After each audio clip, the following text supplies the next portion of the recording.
Stoa is a digital campfire where we cohere in dialogue about what matters most at the knife's edge of what's happening now.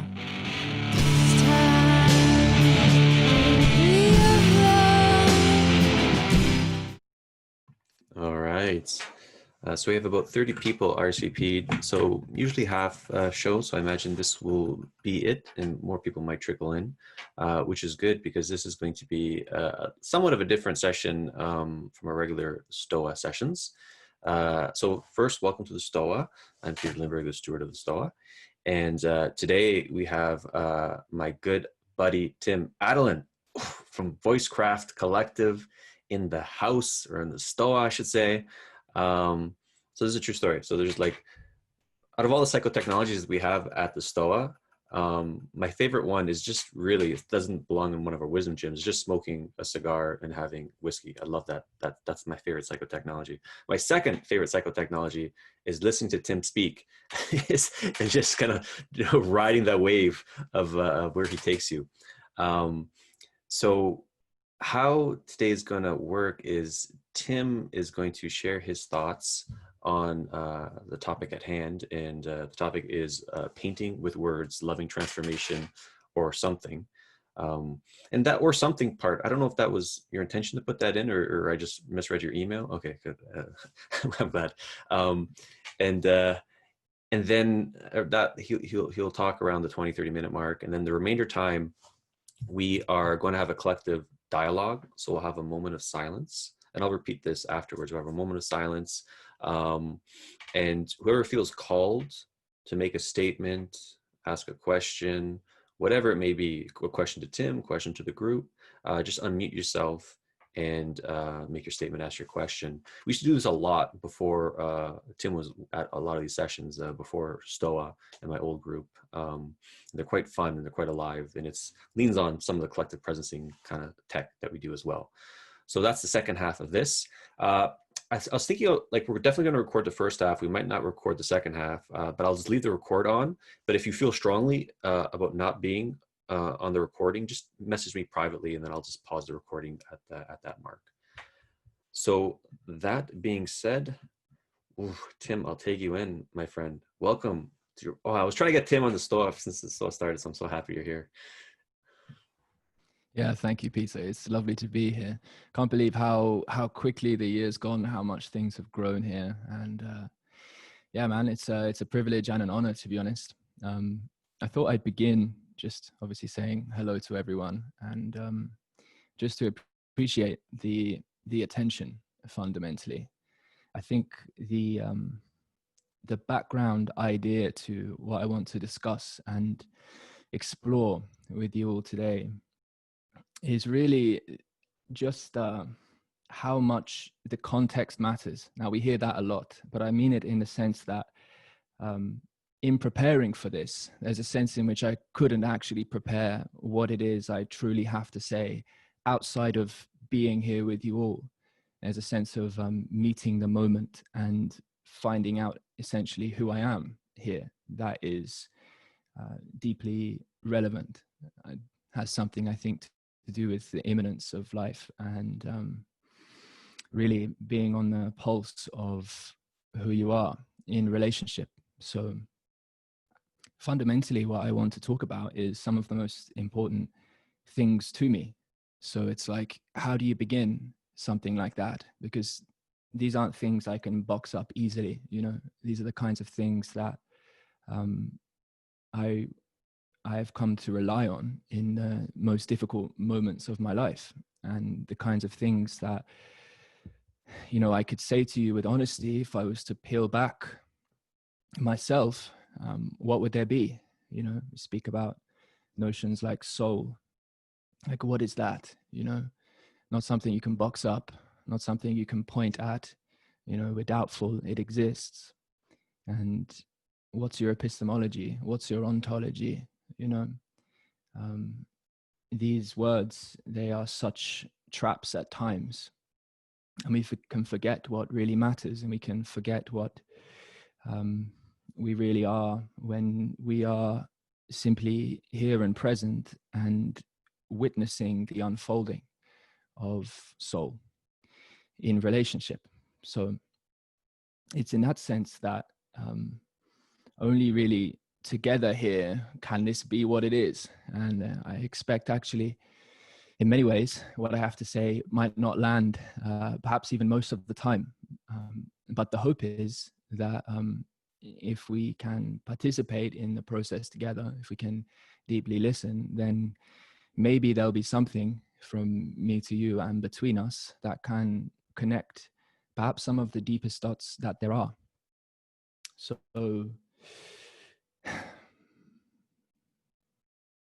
you know, I used to go for walks with a good friend of mine. His name's Nick. When I was studying in England for my master's, and we used to take different dosages of mushrooms and go for walks late at night through forests and over bridges in Bristol. And I remember walking through storms, and there was a mode of expression that came to me, because we'd have similar conversations, you know, and we'd begin them, and I would begin being so confused at times. Like, you make it to a point of deep understanding, right? You're in some sort of coherence with one another. Things seem to fit together. And then part of you is wondering, well, why can't I be right there again, right now, right? I'm all of a sudden confused again. And whereas I felt so connected before, somehow the world fit together. And so we've forgotten. And then the remembering process, it's not something you want to put the cart before the horse with, right? There's a certain sense in which that dark garden can be illuminated, but you have to walk through it sort of with humility and authentically again. You might know some things about it, but you have to be in touch with it. And so it's something like that. It's something like stepping into a dark garden, one that I've been in many times before, that I suppose I'm proposing to do with you today. And the notion in the title, loving transformation, is something that I've written about so much, you know, but in the most private way. And I can't do it justice here with you. I suppose because it's something, well, I can, you know, I can do my best, but I don't expect to come to completeness with it. You know, if someone was to ask me what's fundamentally going on, and was to really push me on that, as though I had to squeeze out what there is into a proposition, I would probably rest on loving transformation. But of course, that's just a word, you know, they're just words. And perhaps we can make sense of them together. So,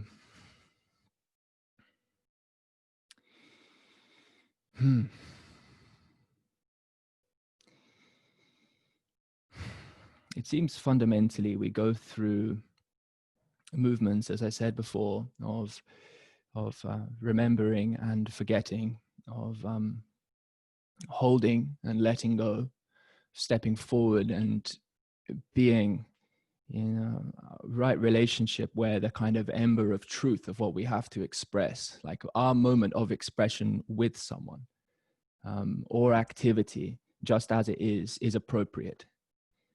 And then all of a sudden it's like, oh, maybe I need to be quiet now. In fact, maybe that was inaccurate. Maybe that was somehow not true. And I have to listen. I have to take in more information. And I have to essentially let go of this mode of orientation I had to the world previously. And so we attach and we detach, you know. And this language is common. You hear it all around the place in Buddhism and what have you. So something like love captures this for me, because we might ask, what is it to love? And you might have heard Forrest Landry's now, I suppose, semi-famous phrase in circles like this, which is, love is that which enables choice, which I think is a beautiful expression. You know, it might not necessarily capture the poetic affectiveness of what it is to really be in imminent touch with someone, or the world, you know. But I think it offers a helpful way in, because when we think about loving and letting go, it's sort of deeply affirming the nature of something, enabling its choice, enabling it to be what it is. Well, we realize that in some instances that is very much a holding, and in others we have to let it go and be what it is, and all of a sudden our paths are no longer together. And that's very hard to accept, you know. It's very, very hard to accept letting go of things, whether it's power or identity, almost anything at all of worth. And perhaps there, you know, the forgetting is so important. I resist going to sleep a lot myself, but there's a certain sense in which you go to sleep, you get to drop a lot of the baggage, a bunch of the processing is done unconsciously, and we get to go again. We have this built-in change of consciousness. It's as though being absolutely on the pulse of things in their center, if you like, is not sustainable, and it's not really perhaps even possible. So we are things then that are moving, you know. I think a lot about the notion of integrity, something you also hear as a core value that someone like Greg Enriquez will speak about, or Jordan Hall, in these sorts of circles. I relate to integrity as the capacity to sense where the moving center is, not in a way that can be understood to be static, but in a way that's dynamic. And it's that orientation back to what is then the wandering center that is an orientation towards wholeness as a whole making. And what do these words sort of mean? I think I mean it in the broadest possible sense. You know, we've had these philosophical theories of various kinds of monism and dualism, and it's sometimes kind of funny to think about, because it's like, is it all one thing or is it like two things, man? Like, we're all just fucking stuck on that. And most people these days are like, oh, it's definitely one thing. It's just like many ways that one thing can be. And I'm in that camp, you know. But what does that explain? Well, in some sense, it means that in some nebulous sense, we're all connected. But then people argue about just what that connectedness means. And we have some sort of understanding that, well, you've got to be at some kind of level of development to understand this pattern of how we're all connected and whatever. But then we can think about stardust and the way different energy flows through different substances affect us, and through which we participate in ecology and all of the dynamic processes which give rise to us. And so in this sense, a moving processual whole, these interrelated processes that are as they are and give rise to us through that. What is it to be in dedication to those? I would say it's something like what is it to be life affirming in the broadest possible sense.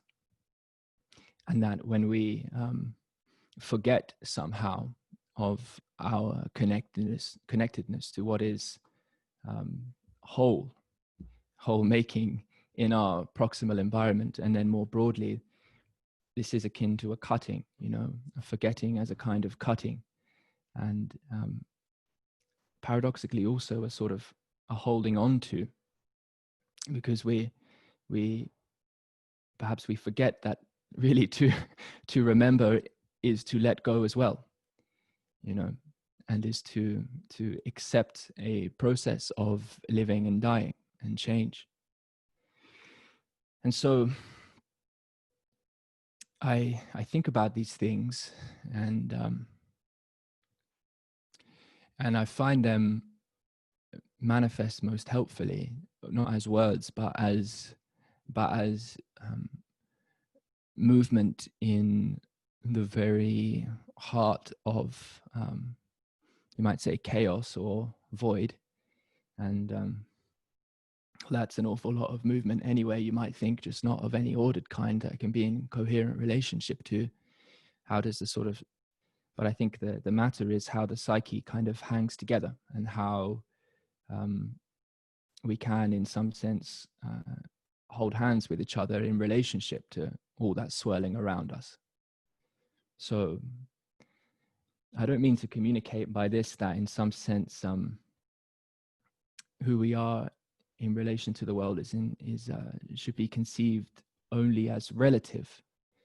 I actually think in this kind of perspective we can relate to something more true and more grounded than that, and it is in the dynamics of what enables relationship itself to endure, but not from a sense of what is me and mine in a fixed sense cut, but what is, the we to participate in.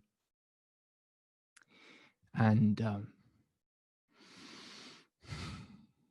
that seems to be one of the fundamental challenges, of course, something I see many of the conversations and sessions here at the Stoa orient around. In some sense, how can we come into relationship with something greater than ourselves? Of course, unless we do this, we're all fucked fundamentally. But by fucked in this case, I mean, things might not go well by ordinary measures of success, but perhaps, in fact, it's there's plenty of room for deep hope, because there's something to the process of moving energy appropriately within and with each other, that it's like we have this transcendental capacity to accept our conditions and transcend them,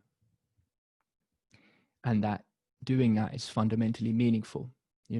We can care for each other in the face of the worst of things, and so an attendance to what is the relationship, the vitality in it, is the direction fundamentally to orient. And so something like this is the beginnings of how I relate to this notion, like loving transformation. It's the perpetual pattern of affirming and letting go. It is what is and what has been and what must be, in order for there to be anything at all, anything coherent at all. But these are just words, There's something to, like an intuition in the mind's eye, like the wisp of a dream that I relate to at times when I've essentially all but forgotten just why the hell to continue on at all, really, in the face of so much craziness. And it's being honest to that sense that I trust, which leads back in some sense to what I began speaking about, which is the sort of the context of this little container here, with just the 20 of us in this room just for this moment, and then it passes away. Because it's what we realize here together that fundamentally matters, and it's through that orientation that necessarily everything else comes. So I put here a few slightly grandiose things in this description, an experimental piece of philosophy that will seek to share images, movements, and conceptions of response to existential questions of life and time, questions of love, death, and transformation, questions of teleology, process and event, questions of meaning, nihilism, sacredness, and the absurd. I think maybe the notion of teleology is something I'd like to say a few things about.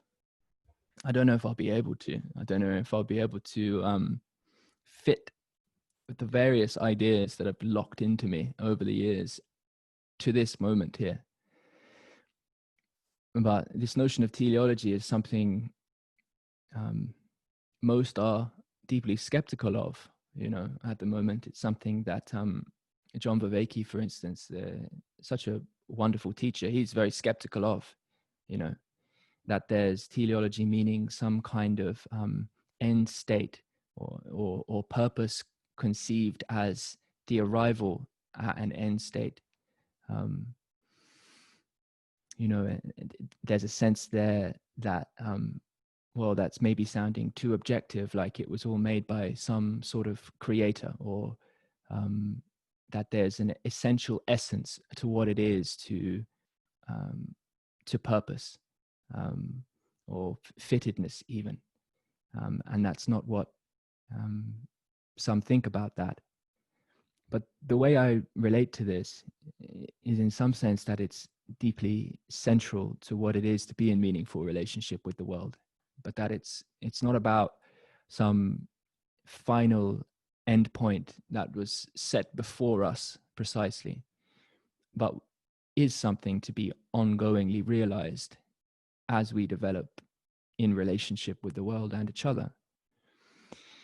And said like that, it's something that John might well agree with, but I don't think that the setting of these goals, that the envisioning of these end states is in some sense just hanging or entirely contingent.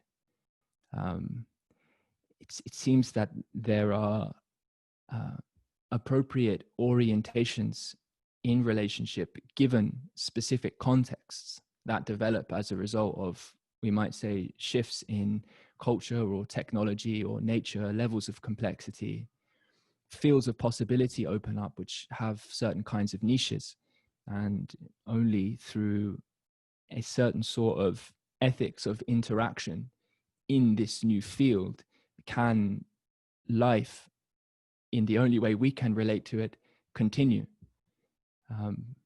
Don't mean to say this in some sort of anthropocentric sense, but it does deeply seem to be that the ethics of interaction are fundamentally bound up with how it is we can realize what to aim at together, even in the understanding that that is to be reimagined as we go.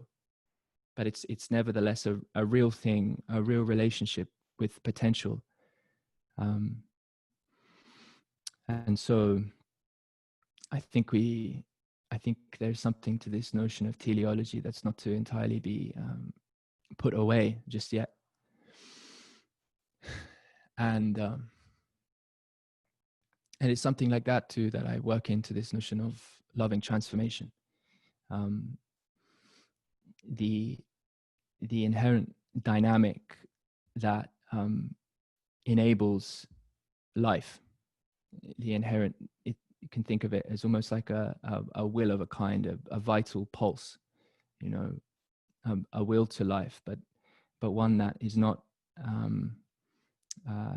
one kind of thing, but has many natures that interrelate and find themselves in relationship in different modes of orientation.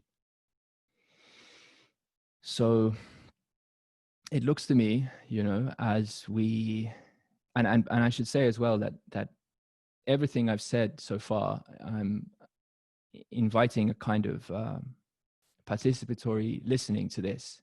I'm not really even suggesting that any term I've used or even necessarily any conception be the one, or is the one that we go, well, point to that feeling or that thing with those words and that concept. I'm inviting that to the extent that anything I've said has triggered something that connects something for you or moves you to express in a way that's meaningful, that you do so, you know, in your own words, and that we enter into interaction with each other and come to understand what we really mean.